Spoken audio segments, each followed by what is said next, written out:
lumalabas na pantapal daw sa mga sakit-sakit ng katawan. May ilan nang sumubok, pero meron ding mga nagdududa sa bisa nito.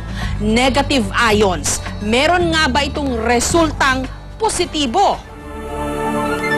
6 na buwan lang si Baby Rupert nung nagkaroon siya ng tinatawag na scalded skin syndrome. Matinding sakit sa balat kung saan namumula at nalalaglag ang balat sa kanyang buong mukha at katawan. Pagdating ng 2 days, dinala ko sa pedya. Sabi ng pedya, ay kailangan ito ay dalhin sa ospital para maswiruhan.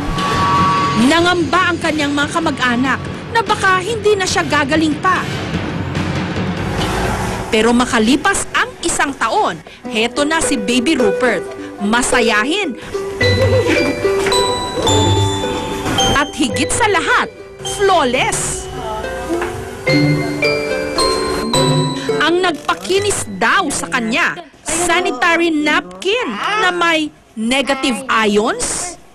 Wala naman daw masama kung sinubukan nila ito, lalo ba't 10 piso lang kada piraso. Tinatanggal lang nila ang negative ion strip sa sanitary napkin. Pagkatapos, itinapal sa sugat ni Baby Rupert. Makalipas lang daw ng 1 linggo, unti-unti nang kuminis di umano si Baby Rupert. Sa internet, may pag-aaral na nagsasabing may natural daw na kakayahan na magpagaling ng iba't ibang klase ng sakit, ang tinatawag nilang negative ions.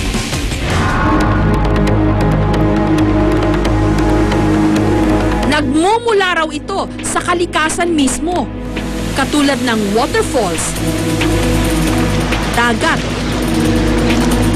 at bundok. Meron din daw negative ions ang katawan ng tao.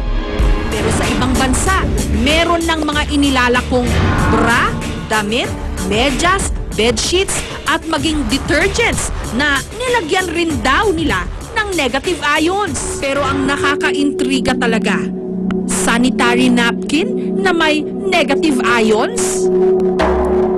Meron itong green strip na itsurang adhesive bandage sa gitna ng napkin. Dito raw nanggagaling ang di umano negative ions. Tatanggalin ito, babasain, at ididikit daw sa sumasakit na parte ng katawan. Si Yoli, 41 years old, noong nakaraang taon, meron daw nakitang cyst sa kanyang matres. Pero nung ginamit daw niya ang negative ion na sanitary napkin, wala pa raw ilang oras na wala na ang kanyang cyst di umano.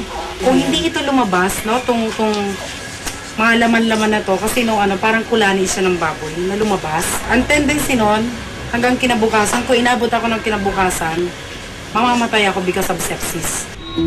Sa sobrang bilib ni Yoli rito, pati na ang kanyang pamilya, pinagamit niya nito. Kapag sinisipon daw ang kanyang mister, pinapasinghot niya ng negative ion na napkin.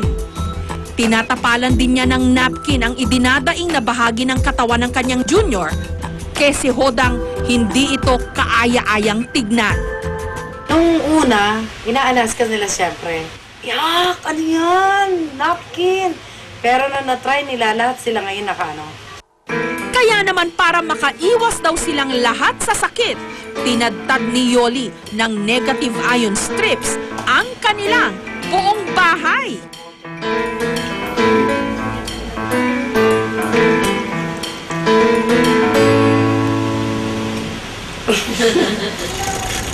Si Lolo Gregorio naman, 84 years old, nagamot di umano ang kanyang namamagang prostate dahil daw sa araw-araw niyang paggamit ng napkin. Marami kasi nagpayo na nakakatulong yan sa mga may depresya sa prostate. Kaya ang ginawa ko, gumamit rin ako. Dahil sa aming narinig, lalo kaming naintriga. Sinadya namin ang tanggapan ng distributor ng sanitary napkin na meron daw negative ion. Taong 2006 nung naimbento raw ito sa China. Pero noong nakaraang taon lang sinimulang ibenta dito sa Pilipinas. So na they came up with all the researches. Doon sa small strip na yun, nilagay nila sa napkin. And since they're in the business of napkin, yun na rin ang ginamit. And it's patented. Trade secret daw ng mga Hapon na siyang gumagawa ng kanilang produkto kung papaano inilalagay ang negative ions di umano sa strip na ito.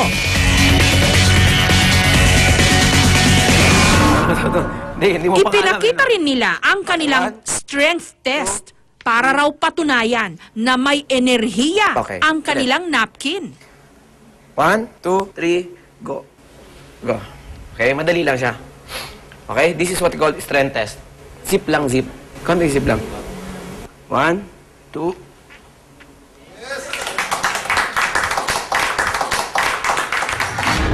Sa pamamagitan din daw ng paghawak lang sa boteng may negative ion strip, hindi raw tumutumba ang taong dinadantayan ng kamay ng nagdedemo. Okay? 1, 2, 3, go. Pag tinanggal mo, tanggalin mo.